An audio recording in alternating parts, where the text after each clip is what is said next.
যেই ব্যক্তি নিজে কোরবানি দিয়ে নিজের টাকার কোরবানির বকরির গোশত অন্যের মাঝে বিলিয়ে দিতে পারে, সেই ব্যক্তি আরেকজনের জোর জুলুম করে খাবে, এরকম করার কোনো সুযোগ আছে?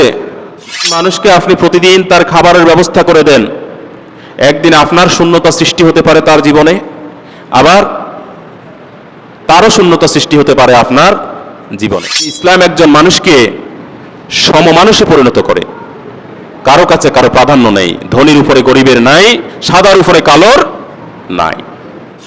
আসুন ইসলাম থেকে মানবতা শিখি, ইসলাম থেকে শিক্ষা গ্রহণ করে নিজেকে মানুষ হিসেবে গড়ে তুলি।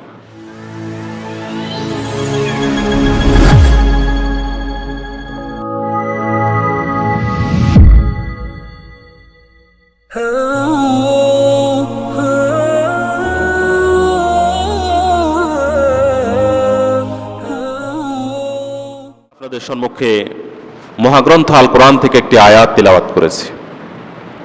আল্লাহ রাব্বুল আলামিন ইরশাদ করেন, ফালাক্তাহামাল আকাবাহ ওয়ামা আদরাকা মাল আকাবাহ ফাক্কু রাকাবাতিন আও ইতআমুন ফি ইয়াওমিন যী মাসগাবাহ ইয়াতীমান যা মাকরাবাতিন আও মিসকিনান যা মাতরাবাহ।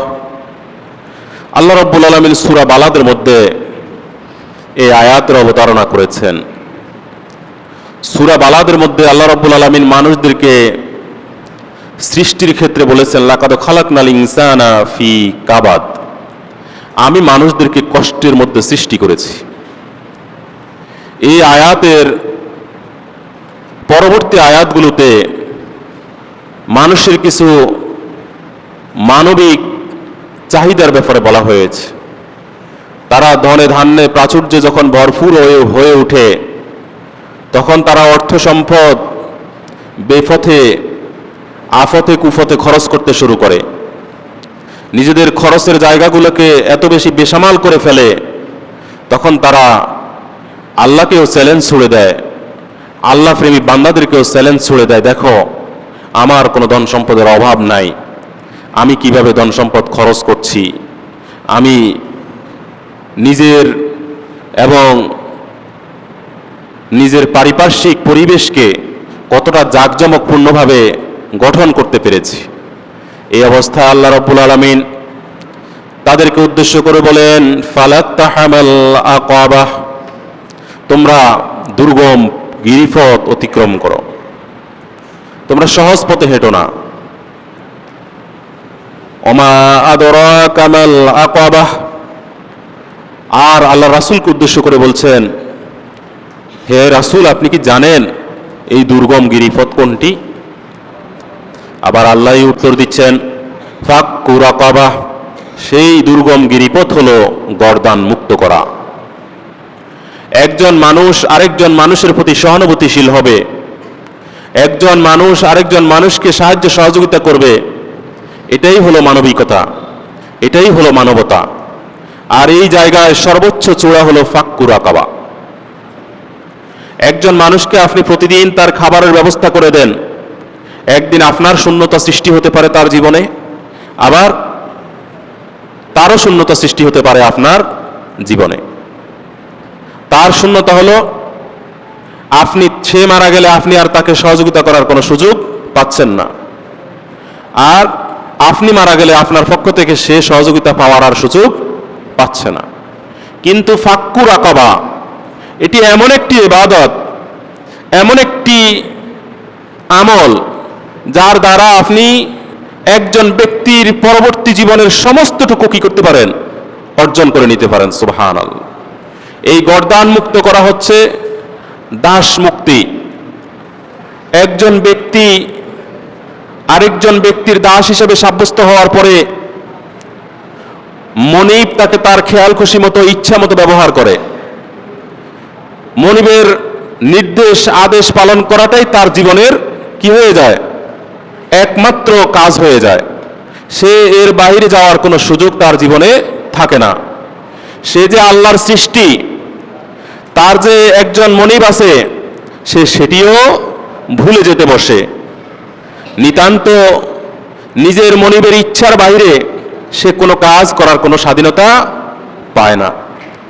এই অবস্থায় এই দাসকে যখন একজন ব্যক্তি মুক্ত করে দেয়, তখন প্রকারান্তরে সে একজন ব্যক্তিকে নতুন একটা জীবন উপহার দেয়। সুবহানাল্লাহ। আর এটাকেই বলা হয়েছে আকাবা। আকাবার শব্দের অর্থ হলো দুর্গম গিরিপথ। একজন ইমানদারের জন্য দুইটি পথ আছে। একজন ইমানদার ব্যক্তি মানুষ হিসেবে অন্যান্য প্রাণীর মতো পাশবিক জীবনযাপনও করতে পারে, আবার একজন ইমানদার আল্লাহর বান্দা হিসেবে, ইমানদার হিসেবে আল্লাহর নির্দেশিত পথে নিজেকে পরিচালনা করতে পারে। আল্লাহর নির্দেশিত পথে পরিচালনা করতে গেলে তাকে অনেক বেশি বাধা বিপত্তি অতিক্রম করতে হবে। আর এই বাধা বিপত্তির এই পথকেই আল্লাহ রাব্বুল আলামিন বলেছেন আকাবা। আর এই আকাবার উদাহরণ, আকাবার বাস্তবতার উত্তর দিয়েছেন ফাক্কুর আকাবা, সেটা হলো গর্দান মুক্ত করা। একজন ব্যক্তির জীবনকে নতুনভাবে উপহার দেওয়া যতটা, মুখে বলাটা যতটা সহজ, কাজে পরিণতটা ততটা সহজ নয়। এটার নামই হলো আকাবা। একজন ইমানদারের জীবন প্রতিনিয়তই থ্রেটফুল, প্রতিনিয়তই সে হুমকির সম্মুখীন হবে, প্রতিনিয়তই সে বাধার সম্মুখীন হবে, প্রতিনিয়তই সে ঠকের সম্মুখীন হবে, প্রতিনিয়তই সে কি হেরে যাওয়ার ভয়ে তটস্থ থাকবে। কারণ তার উপরে দেওয়া আছে কি অনেক বেশি বিধিনিষেধ, অনেক বেশি রেস্ট্রিকশন, অনেক বেশি সেন্সর, অনেক বেশি কি বাইন্ডিং। সে ইচ্ছে করলেই অতিক্রম করতে পারে না। হালাল হারামের বাইন্ডিং আছে, ন্যায় অন্যায়ের বাইন্ডিং আছে, জায়েজ নাজায়েজের বাইন্ডিং আছে, নিজের মালিকানার বাইন্ডিং আছে। আল্লাহর বিধান দ্বারা তার জীবনকে অনেক বেশি শৃঙ্খলিত করে দেওয়া হয়েছে, যার কারণে সে ইচ্ছা করলেই সেই শৃঙ্খল ভাঙতে পারে না, যদি সে প্রকৃত ঈমানদার হয়। আর এটাকেই বলা হয়েছে আকাবা। এই আকাবাকে প্রথম উপস্থাপন করেছেন ফাক্কুর আকাবা, গর্দান মুক্ত করা। দ্বিতীয় হচ্ছে তা'আমুন ফি ইয়াউমিন যী মাসগাবা। দ্বিতীয় যেটি দ্বারা সেই দুর্গম গিরিপথ অতিক্রম করতে পারে সেটি হচ্ছে ইয়াতিমকে খাবার দিবে। এ তা'আমুন ফি ইয়াউমিন, এমন দিবসে, যী মাসগাবা, যেদিন তার কোনো খাবার নাই, যেদিনের তার কোনো খাবার নাই, সেদিন সে তাকে কি করবে? খাবার খাওয়াবে। ইয়াতীমান যা মাকরাবা, ইয়াতীম অনাথ ব্যক্তিকে সে অভিভাবকত্ব দিবে, তার জন্য খাবারের ব্যবস্থা করবে, পোষণের ব্যবস্থা করবে, তার আশ্রয়স্থল হিসেবে নিজেকে সঁপে দিবে। আও মিসকিনান যা মাতরাবা, নিঃস্ব অসহায় ব্যক্তি, ধুলামলিন, তার চেহারার মধ্যে তার অভাবটা স্পষ্ট, তার পোশাকের মধ্যে তার অভাবটা স্পষ্ট, এমন ব্যক্তিকে কি করবে? সে খাবার খাওয়াবে, বরণ পোষণ করবে, আশ্রয়স্থল দিবে, আশ্রয় দিবে। এটাই হচ্ছে একজন ইমানদারের জীবন চরিত। ইমানদার নিজের প্রয়োজনকে যতটা অনুভব করবে, আরেকজন ইমানদার ভাইয়ের প্রয়োজনকেও সে সেইভাবে অনুভব করবে। ইমানদার হিসেবে নিজেকে যতটা নিজে স্বাবলম্বী করার চেষ্টা করবে, আরেকজন ইমানদার ভাইয়ের জন্য তার ততটা চেষ্টা বহাল থাকবে। এটাকেই বলা হয়েছে আকাবা। একজন ইমানদার তার চাহিদাগুলোকে সংকুচিত করে তার ভাইয়ের মাধ্যমে। একজন ইমানদার নিজের জীবনকে সুন্দর করে তার ভাইয়ের মাধ্যমে। একজন ইমানদার নিজের সমাজকে গড়ে তোলে অন্য ইমানদার ভাইদেরকে সাথে নিয়ে। এতে করে তার মাঝে লোভ, লালসা, হিংসা, বিদ্বেষ, খুন খারাপি, মারামারি, কাটাকাটি এগুলো সংগঠিত হওয়ার কোনো সুযোগ থাকে না। কারণ যেই ব্যক্তি তার সম্পদের মধ্যে গরিবের হক জাকাত আছে বলে স্বীকৃতি দেয়, সেই ব্যক্তি আরেকজনের সম্পদ অন্যায়ভাবে খেতে পারে না। কেন খাবে? সে তো নিজের সম্পদ থেকে স্বইচ্ছায় সজ্ঞানে বের করে দিচ্ছে সম্পদ, তাহলে সে অন্যের সম্পদ ভোগ করতে পারে না। যেই ব্যক্তি নিজে কোরবানি দিয়ে নিজের টাকার কোরবানির বকরির গোশত অন্যের মাঝে বিলিয়ে দিতে পারে, সেই ব্যক্তি আরেকজনের জোর জুলুম করে খাবে, এরকম করার কোনো সুযোগ আছে? কেন করবে?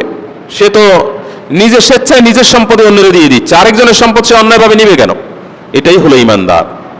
সম্মানিত হাজরিন, একজন ইমানদারের জীবন, একজন ইমানদার আরেকজন ইমানদারকে সম্পূর্ণ কি করে সঁপে দেয়। আল্লাহর ভাষায় আল্লাহ রাব্বুল আলামিন ইরশাদ ফরমান, কুল ইন্না সলাতি ওয়া নুসুকি ওয়া মাহইয়ায়া ওয়া মামাতি লিল্লাহি রাব্বিল আলামিন। হে রাসূল, আপনি বলুন, ইন্না সলাতি, নিশ্চয় আমার নামাজ, ওয়া নুসুকি, আমার কুরবানি, ওয়া মাহইয়ায়া, আমার জীবন, ওয়া মামাতি, আমার মৃত্যু, লিল্লাহি রাব্বিল আলামিন, সব কিছু বিশ্বজগতের প্রতিপালক একমাত্র আল্লাহর জন্য।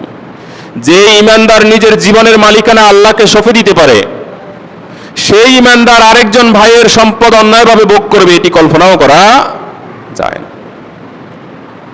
অন্যত্র আল্লাহ রাব্বুল আলামিন ইরশাদ ফরমান, ইন্নী ওয়াজ্জাহাতু ওয়াজহিয়া লিল্লাযী ফাতারাস সামাওয়াতি ওয়াল আরদা হানিফাও ওয়া মা আনা মিনাল মুশরিকিন।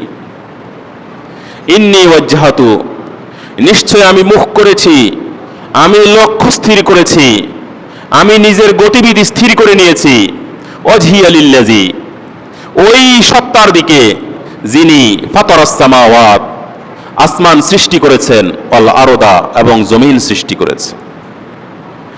আমি স্বীকৃতি দিচ্ছি, ওমা আনা মিনাল মুশরিকিন, আমি মুশরিকদের অন্তর্ভুক্ত নই। যেই ব্যক্তি নিজের উদ্দেশ্যকে আল্লাহর দিকে সঁপে দেয়, যেই ব্যক্তি নিজের গতিবিধিকে আল্লাহর দিকে স্থির করে নেয়, যেই ব্যক্তি নিজেকে দুনিয়ার সকল শক্তির কাছ থেকে আল্লাহর দিকে সুপর্দ করে, সেই ব্যক্তির পক্ষে কোনো অন্যায় করা, কোনো জুলুম করা, কারো প্রতি পাওয়ার প্রদর্শন করা, এটি কোনোভাবে সম্ভব নয়। যেই দুইটি আয়াত আমি এখন অনুবাদ করেছি, এই দুইটি আয়াত আমরা কোরবানির সময় যখন গরু কোরবানি করব, ওই অবস্থায় আমরা কি করি? মুখে উচ্চারণ করি, যিনি কোরবানি করেন। এই দুইটি আয়াতের মূল মাজাজা, মূল লক্ষ্যই হলো একজন ইমানদারের জীবন সম্পূর্ণ আল্লাহর জন্য। একজন ইমানদারের সকল কর্মতৎপরতা, সকল কর্মব্যস্ততা, সকল উপার্জন ক্ষমতা, সকল পাওয়ার আল্লাহর প্রতি নিবেদিত। এই স্বীকৃতিটাই এই দুইটা আয়াতের মাধ্যমে প্রস্ফুটিত হয়। অন্যত্র আল্লাহ রাব্বুল আলামিন ইরশাদ করেন, ইন্না আতাইনাকাল কাউসার ফাসল্লি লিরাব্বিকা ওয়ানহার ইন্না শানিআকা হুয়াল আবতার। আল্লাহ রাব্বুল আলামিন আল্লাহ রাসূলকে উদ্দেশ্য করে বলেন, হে রাসূল, আমি আপনাকে কাউসার দান করেছি। এই কাউসার দ্বারা আল্লাহ রাসূলের জীবনের যত পাওয়া ছিল, যত প্রাচুর্য ছিল, যত যুদ্ধ বিজয় ছিল, যত কিছু তিনি পেয়েছেন, সব কিছু এটার ভিতরে অন্তর্ভুক্ত আছে। এবং কি হাউজে কাউসার, যার পানি একবার পান করলে জীবনে আর কখনো তৃষ্ণা পাবে না, ওই হাউজে কাউসারটাও এই কাউসার দ্বারা উদ্দেশ্য হতে পারে। ফাসল্লি লিরাব্বিকা ওয়ানহার, এই প্রাচুর্য যখন আপনি পেয়েছেন, আপনার জীবনের সকল প্রাচুর্যের ক্ষেত্রে আপনি আল্লাহর শুকরিয়া আদায় করুন নামাজের মাধ্যমে। কিসের মাধ্যমে? ফাসল্লি লিরাব্বিকা, আপনি আপনার প্রভুর জন্য নামাজ আদায় করুন। ওয়ানহার, এবং কুরবানি করুন। কি করবেন? যখন মানুষের জীবনে প্রাচুর্য আসে, যখন মানুষ ধনে ধান্যে ভরপুর হয়ে ওঠে, চতুর্দিকে থেকে শুধু আসতে থাকে ধন সম্পদ, তখন কি করতে হবে? আল্লাহর প্রতি নিবেদিত হতে হবে। কিসের মাধ্যমে? নামাজের মাধ্যমে এবং কুরবানির মাধ্যমে। এই কুরবানি শুধুমাত্র পশু কুরবানির মধ্যেই সীমাবদ্ধ থাকলে চলবে না। এই কুরবানি হচ্ছে সর্বোচ্চ স্যাক্রিফাইস। আল্লাহ রাব্বুল আলামিন হযরত ইব্রাহিম আলাইহিস সালামকে যেই নির্দেশ দিয়েছেন, সেই নির্দেশ পালনের ক্ষেত্রে ইব্রাহিম আলাইহিস সালাম সর্বোচ্চ স্যাক্রিফাইসের নজরানা পেশ করেছেন। ইব্রাহিম আলাইহিস সালামের বয়স ছিল 80 থেকে 85, আর জীবনের শেষ প্রান্তে আসে একটা ছেলে জন্মগ্রহণ করেছে, আর সে ছেলেটি আল্লাহ রাব্বুল আলামিন তার কাছে চেয়েছে। এই অবস্থায় স্যাক্রিফাইসের নজরানা কোন অবস্থানে আছে, কোন স্টেজে আছে, কোন মানদণ্ডে আছে, এটাকে আর বুঝার কোনো অপেক্ষা রাখে? ইব্রাহিম আলাইহিস সালাম সেই পরীক্ষায় অবতীর্ণ হয়েছেন, সেই পরীক্ষায় উত্তীর্ণ হয়েছেন। সুবহানাল্লাহ। এই জন্য আমাদের কুরবানিটা, আমরা যারা সম্পদশালী হয়েছে, আমাদের যাদের উপরে কুরবানি ফরজ হয়েছে, তাদেরকে শুধু পশু কুরবানির মধ্যে সীমাবদ্ধ থাকলে হবে না। ইসলামের জন্য সর্বোচ্চ স্যাক্রিফাইস করার মানসিকতা লালন করতে হবে। ইসলামের জন্য সর্বোচ্চ ত্যাগ করার মানসিকতা নিজেকে উত্তীর্ণ করতে হবে, অবতীর্ণ করতে হবে। তবেই একজন ইমানদার পরিচয় দিয়ে আমি আমার জীবনকে সার্থক করতে পেরেছি বলে মনে করা যাবে, নসেব নয়। ফাসল্লি লিরাব্বিকা ওয়ানহার, হে রাসূল আপনি কি করুন? নামাজ আদায় করুন। ওয়ানহার, এবং কুরবানি করুন। তাহলে সকল প্রাচুর্যে কি করতে হবে? নামাজের মাধ্যমে আল্লাহর শুকরিয়া আদায় করতে হবে, কুরবানির মাধ্যমে আল্লাহর শুকরিয়া আদায় করতে হবে। ইন্না শানিআকা হুয়াল আবতার, আপনি লেজ কাটা নয়, আপনি নির্বংশিয়া নয়, বরং তারাই নির্বংশিয়া। এটার প্রেক্ষাপট ছিল অন্য। আল্লাহ রাসূল সাল্লাল্লাহু আলাইহি সাল্লামের জীবদ্দশায় তার ছেলে সন্তানের মধ্যে সকল ছেলে একে একে মারা যায়। সর্বশেষ যেই ছেলেটি মারা যায়, সে মারা যাওয়ার পরে কাফের মুশরিকরা আল্লাহ রাসূলকে উদ্দেশ্য করে বলছে যে কি আপনি নির্বংশিয়া হয়ে গেছেন, আপনার বংশে বাতি দেওয়ার মতো আর কেউ নাই। আর এই পরিস্থিতিতে, এই প্রেক্ষাপটে আল্লাহ রাসূলকে বলছে না, আপনি লেজ কাটা নয়, আপনি নির্বংশিয়া নয়, বরং তারাই নির্বংশিয়া, তারাই লেজ কাটা, তাদের বংশের বাতি দেওয়ার মতো লোক নাই। যেটি আজকের পৃথিবী প্রমাণ করে। আজকের এই পৃথিবীতে প্রায় কত 200 কি 500 কোটি মানুষ বসবাস করে। এই পৃথিবীর এই 500 কোটি মানুষের মধ্যে একজনের নাম আবু জেহেল রাখছে, এখন পর্যন্ত কেউ বলতে পারবে না। একজনের নাম আবু লাহাব রাখছে, এটাও কেউ প্রমাণ দিতে পারবে না। কারণ তারা আল্লাহর ভাষায় অভিশপ্ত, গায়রিল মাগদুবি আলাইহিম ওয়ালাদ-দাল্লিন, তারা আল্লাহর পক্ষ থেকে অভিশাপপ্রাপ্ত হয়েছে। তাদের বংশে বাতি দেওয়ার মতো আর কেউ জীবিত নাই। কিন্তু মুহাম্মদ সাল্লাল্লাহু আলাইহি সাল্লামের নাম নেওয়ার মতো এখনো পৃথিবীতে অসংখ্য ঈমানদার আছে নাকি নাই? আছে। সম্মানিত হাজিরিন, সর্বশেষ দুটি হাদিস, আল্লাহু ফি আউনিল আবদি মা কানাল আবদু ফি আউনি আখিহি, আল্লাহ রাসূল ইরশাদ করেন, যেই ব্যক্তি তার ভাইয়ের জন্য চেষ্টা করে না, যেই ব্যক্তি তার ভাইয়ের জন্য কোনো অবদান রাখে না, যেই ব্যক্তি তার ভাইয়ের জন্য কোনো ভালো আশা করে না, আল্লাহ তার জন্য কোনো ভালো চেষ্টা করেন না, আশা করেন না, তার জন্য কোনো ভালো কল্যাণমূলক কিছু দেন না। তাহলে ভালো কিছু পাইতে হলে ভাইয়ের জন্য ভালো কিছু করতে হবে। এটাই আল্লাহ রাসূল সাল্লাল্লাহু আলাইহি ওয়াসাল্লামের এই হাদিস থেকে আমরা শিক্ষা নিতে পারি। আল্লাহু ফি আউনিল আবদি মা কানাল আবদু ফি আউনি আখি, যেই বান্দা তার ভাইয়ের জন্য ভালো কিছু করবে, তার ভাইয়ের জন্য চেষ্টা করবে, আল্লাহ তার জন্য চেষ্টা করবেন। আনা ওয়া কাফিলুল ইয়াতীম ফিল জান্নাতি হাকাযা, একজন ইয়াতীমকে আশ্রয়দাতা, আল্লাহ রাসূল বলেন আনা ওয়া কাফিলুল ইয়াতীম, আমি এবং ইয়াতীমকে আশ্রয় দানকারী ব্যক্তি দুইজন আমরা জান্নাতে এইভাবে থাকব। কিভাবে? এইভাবে। হাকাযা ওয়া ক্বালা বিইসবাঈহিস সাব্বাবাতি ওয়াল উসতা, তিনি এইভাবে থাকবে বলে, পাশাপাশি থাকবে বলে এই দুইটা আঙ্গুল দেখিয়েছে। একটাকে বলা হয় মধ্যমা, একটাকে বলা হয় তর্জনী। এই দুইটা আঙ্গুল দেখিয়ে বলছেন যে ব্যক্তি কোনো ইয়াতীমকে আশ্রয় দিবে, সে এবং আমি জান্নাতে কি এইভাবে থাকব। তার মানে ইয়াতীমকে আশ্রয় দেওয়ার মর্যাদা আল্লাহর কাছে কত বেশি, এই হাদিস দ্বারা বোঝা যায়নি? কথা বলে না, বোঝা যায়নি? এই পৃথিবীতে যার বাবা নাই, সেই সবচেয়ে কি অভাবী, সেই সবচেয়ে বেশি নিঃস্ব, অসহায়। যেটি গত কিছুদিন আগে একজন সংসদ সদস্যের মেয়ে আনার, তার মেয়ে বলছিল, কিন্তু তার বাবা কত মানুষকে পিতৃহারা করেছে, মাতৃহারা করেছে, ছেলেহারা করেছে, সেই সময় এই মেয়ের কণ্ঠে সেটি উচ্চারিত হয় নাই। আল্লাহ রাসূল বলেছেন, ইয়াতিমকে আশ্রয় দেওয়া ব্যক্তি আমার কাছে এইভাবে আমার মর্যাদা, আমার সমপর্যায়ে সে থাকবে জান্নাতে। তার মানে আপনার দ্বারা কোনো ব্যক্তি যদি খুন হয়, সেই প্রভাব আপনার উপরে কতটা পড়তে পারে সেটা আনারের হত্যার মাধ্যমে এই পৃথিবী দেখেছে।